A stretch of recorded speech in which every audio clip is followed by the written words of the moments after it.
Ay, como que tengo sed.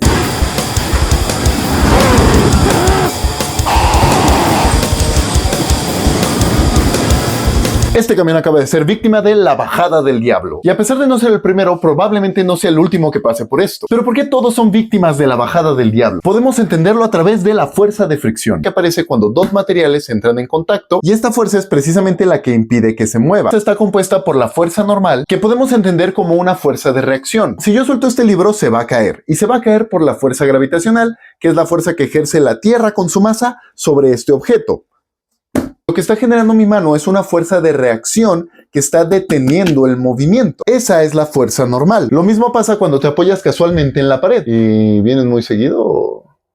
Si esta pared no estuviera, yo estaría cayendo hacia el otro cuarto. Pero como si está generando una fuerza de reacción que va en contra del movimiento que yo estoy teniendo. Así que nuestra fuerza normal siempre es perpendicular a la superficie de contacto. Esto de aquí significa perpendicular, no les estoy pintando el dedo. O sea, bueno, ahorita sí les estoy pintando el dedo, pero aquí no. Que es el que nos dice qué tan fácil o qué tan difícil se va a mover un objeto. Y esta es una medida adimensional, o sea que no tiene unidades, que va a ser siempre mayor a 0 y normalmente puede llegar hasta 1. Acuérdense de eso, es muy importante. Y del coeficiente hay estático y dinámico, pero ahorita nada más vamos a hablar del estático. ¿Y qué tiene de importante que el coeficiente de fricción valga 1? Pues eso implica que es muy difícil de mover. Y cosa muy interesante cuando juntamos los neumáticos con el concreto, porque precisamente su coeficiente de fricción puede llegar hasta 1, lo que significa que necesitaríamos la misma fuerza para levantar el objeto que para arrastrarlo. Entonces imaginen que trabajan para una refresquera nacional y quieren ayudar a esos pobres niños sedientos de la Álvaro Obregón en la Ciudad de México. Entonces llegan en su camionzota y se encuentran con una calle empinada, pero no conocemos el ángulo de inclinación de la calle. Lo único que sí sabemos es que el peso de nuestro camión va a querer ir hacia abajo, que la fuerza normal es perpendicular a la superficie y que la fuerza de fricción es lo que está impidiendo que el coche se deslice. Entonces normalmente utilizaríamos este marco de referencia, el cual sería paralelo a la horizontal, pero si queremos saber cuál es nuestro coeficiente de fricción,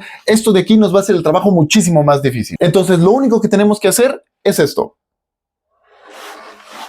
O se hace mover el sistema de referencia para que sea paralelo a nuestras fuerzas que ya son perpendiculares. Y ahora que nuestra fuerza de fricción y la normal se encuentran sobre los ejes, solo tenemos que calcular las componentes de nuestro peso. Y como el ángulo que se recorrió nuestro sistema de referencia es el mismo ángulo de inclinación, significaría que esto valdría las componentes de nuestro vector peso. Y como este sistema se encuentra en equilibrio, significa que la sumatoria de fuerzas va a ser igual a 0. O sea que lo mismo debería de suceder en los ejes. Todas las fuerzas sumadas en el eje X deberían de dar 0 y todas las sumadas en el eje Y también deberían de dar 0. Así que la fuerza de fricción va a ser igual al componente X del peso y la normal igual a su componente Y. Pero ya habíamos dicho que la fricción era igual al coeficiente por la normal. Así que podemos sustituir los valores para luego despejar el valor del coeficiente, que sería igual a WX sobre WY. Y cuando sustituimos por las definiciones que ya teníamos aquí, nos damos cuenta de que estamos multiplicando y dividiendo por el peso. Así que podemos unificarlos para quitarlos de la ecuación. Y con un poquito de trigonometría nos damos cuenta de que el seno de un ángulo entre el coseno de ese mismo ángulo nos va a dar lo mismo que la tangente de ese mismo ángulo. Porque el seno es cateto opuesto sobre hipotenusa y el coseno es cateto adyacente sobre hipotenusa.